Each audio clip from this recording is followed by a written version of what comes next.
Airlines are enforcing carry-on rules more strictly than ever in 2026. And what used to slide through with just a warning can now hit you with fees up to $100 at the departure gate. But here's what they won't tell you. The rules themselves haven't changed. What's changed is how aggressively they're being enforced. And that's costing travelers real money. I'm going to break down exactly what's happening at airports right now in 2026, which airlines are cracking down the hardest, and most importantly, how to avoid becoming one of those passengers who is frantically repacking at the departure gate. Make sure to subscribe to the channel and hit that notification bell so that you never miss critical travel updates like this one in this video. Let's start with rule number 10. Yeah, we're going down. We're counting down, which is the biggest misconception I've been seeing online. Some videos are claiming that all airlines worldwide have installed automated measurement systems and removed all human judgment from the process. That's not true. It is not accurate. Here's what's actually happening. Airlines are measuring bags more consistently at the departure gate in 2026, and some are using automated scanners. But here's the twist. American Airlines actually removed their gate sizers last year and instructed their gate agents to err on the side of the customer for borderline bags. So, enforcement is actually getting stricter at some airlines while getting more flexible at others. The standard carry-on size for most major U.S. carriers, American, Delta, United, JetBlue, and Alaska Airlines, remains 22 by 14 by 9 inches. This includes wheels and handles. Southwest allows slightly larger bags, maybe at 24 by 16 by 10 inches. Budget carriers like Frontier and Spirit restrict carry-ons to around 18 by 14 by 8 inches. The key here is that measurements now include wheels, handles, external pockets, and any kind of bulging. Soft-sided bags that are used to squeeze into sizers? Not anymore. If your bag does not fit without having to force it into the sizer, it's getting gate checked. Rule number 9 is carry-on weight limit enforcement. While many U.S. domestic flights still don't weigh carry-ons, international airlines absolutely do. And they're getting stricter about it in 2026. Airlines in Asia, Australia, and some European carriers are placing digital scales near check-in counters and boarding gates as well. If your carry-on exceeds 7 to 10 kilograms, which is roughly about 15 to 22 pounds, you could be forced to check it immediately, even if it meets size requirements.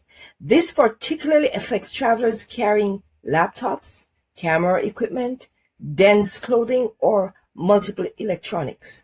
Virgin Australia Airlines is implementing carry-on weight checks starting in 2026, and other carriers are following suit. Here's a traveler hack that you can try. It still works. Gate agents typically weigh your carry-on, not your personal item bag.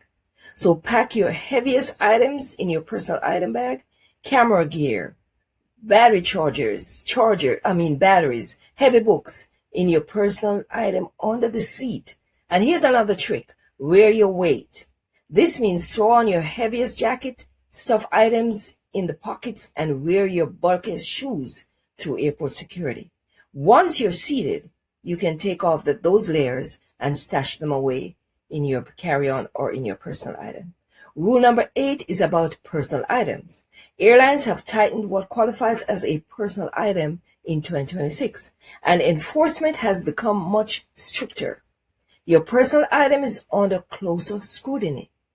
It must fit fully under the seat in front of you, typically around 17 by 10 by 9 inches for most airline carriers.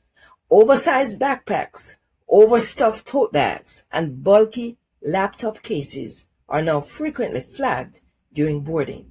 Gate agents are trained to visually identify personal items that exceed size limits, before passengers even reach the aircraft door. And here's the costly mistake. If your personal item fails inspection, it gets reclassified as a carry-on bag. That immediately puts you over your allowed cabin baggage count and results in forced gate checking at fees ranging from $35 to $65, substantially more than if you had checked the bag at the counter in the first place for $30 to $50. My suggestion is to use a structured bag that maintains its shape. Don't stuff it so that it's bursting. All right?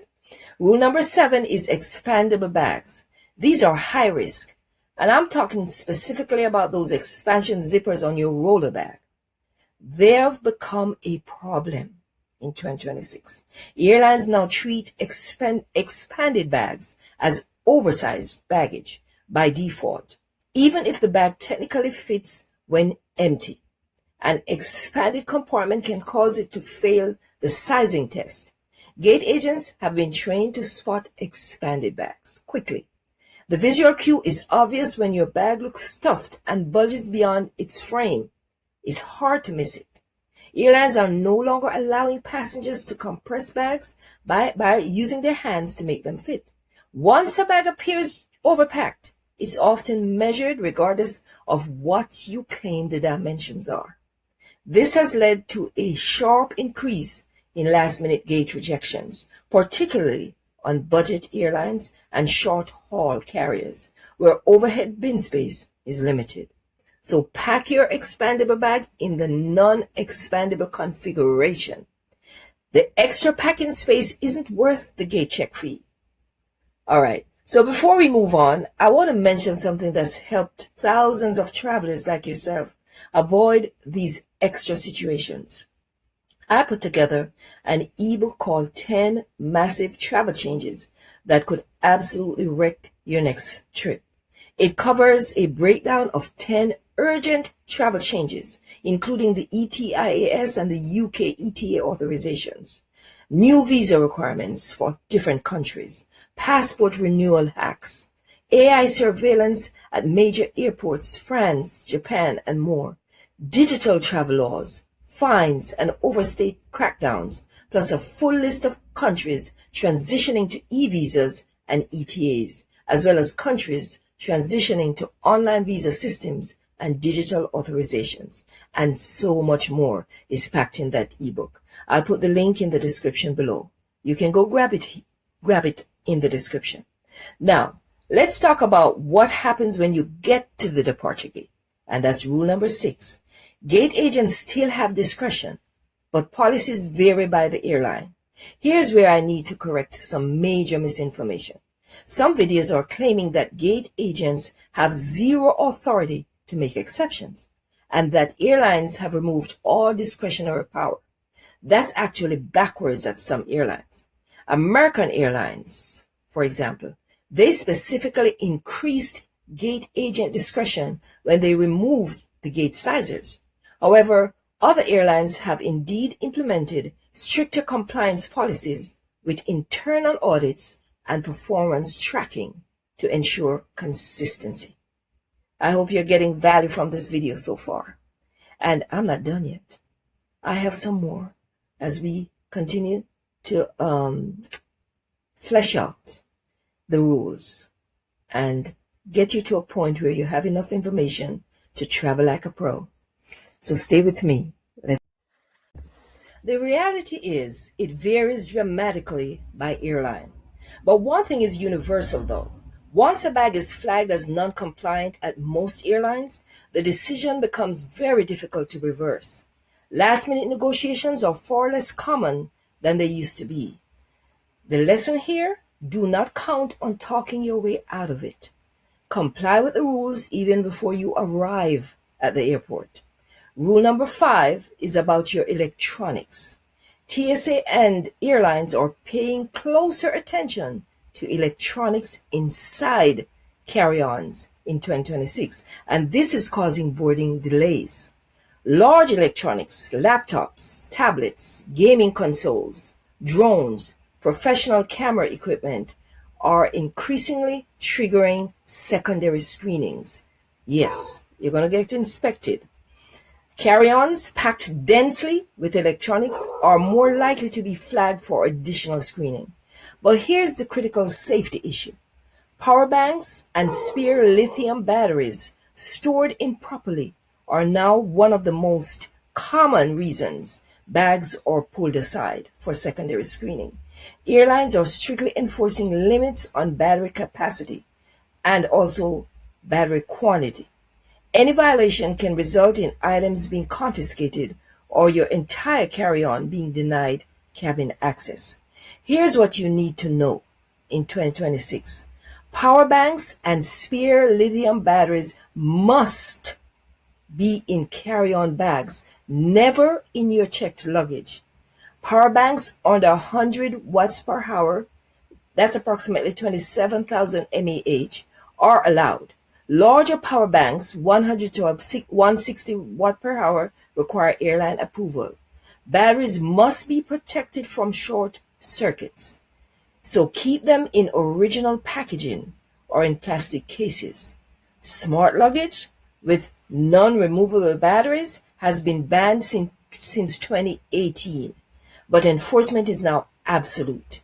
TSA is using advanced scanners that easily detect those batteries. If batteries are found in checked luggage, your bag will be pulled and you could miss your flight. It's that serious. Now, rule number 4 is about liquids. Many travelers assumed liquid rules would eventually relax. No, 2026 has brought renewed enforcement instead. The 311 rule is still in effect. 3.4 ounces or 100 ml or less per container. That's the rule. All containers must fit in one quart-sized clear plastic bag. That rule hasn't changed, and it's one bag per passenger. Carry-on bags containing liquids, gels, aerosols, and creams above those limits are frequently rejected before reaching the aircraft. Even duty-free liquids purchased during transit can cause problems if it's not sealed properly or accompanied by a valid receipt. Toiletry bags with multiple borderline-sized containers often fail inspections when the combined volume exceeds allowed thresholds. Airlines and security agencies are working more closely than ever, meaning a carry-on cleared by security can still be rejected at the departure gate if liquids are visible or poorly packed. This catches experienced travelers off guard, especially on connecting international flights, where rules may differ than domestic flights. Rule number 3 is about the actual aircraft, and this matters. In 2026, the type of aircraft that you're boarding plays a bigger role in carry-on approval than most passengers realize. Smaller aircraft, regional jets, and short-haul planes have stricter cabin baggage limits due to reduced overhead bin capacity. A carry-on approved on a long-haul flight, wide-bodied aircraft may be rejected on a connecting flight operated by a smaller plane. Did you know that? Airlines are no longer responsible for accommodating bags that technically meet general policy but don't fit on specific aircraft models. So please be aware of that. Gate-side announcements requesting voluntary bag checks are often followed by mandatory enforcement. Travelers boarding in later groups are especially vulnerable. Why? Well, it's because overhead space is prioritized for early boarders. If you're in group 6, 7, or 8, there's a very real chance your compliant bag will need to be gate checked simply because there's no overhead bin space left for you. Here's what's making this worse. Airlines are using smaller regional jets more frequently for cost efficiency. But these planes have significantly less overhead bin space than the larger plane. The Airbus XL bins and the Boeing 737 space bins that fit 50 to 60% more bags are primarily on newer aircraft, And many older regional jets still have those tiny overhead compartments. Just so you know, you probably were wondering. Rule number 2 is about loyalty status. Frequent flyer status used to offer significant flexibility in the past, but in 2026, loyalty perks no longer override safety and compliance rules. Airlines have standardized enforcement across all passenger categories, including the elite members and premium card holders. A carry-on that violates size, weight, or content regulations will still be rejected regardless of loyalty status. However, and this is important, status does still matter for boarding priority. So elite members and premium card holders are going to board earlier, which means better access to overhead bin space before the plane fills up. So while your loyalty status won't exempt you from size requirements, it can prevent the no space left gate check situation. The message is really clear here. Rules apply equally, but boarding priority still provides real advantages to loyalty status. The number one carry-on mistake in 2026 is assuming issues can be resolved cheaply at the departure gate. They can't. Gate check-in fees are significantly higher than standard checked baggage fees paid earlier in the check-in process. American and United Airlines charge around $40 at the gate versus $30 to $35 at check-in. Budget carriers $75 to $100 at the gate versus $60 if paid in advance. Air Canada up to $65 at the gate.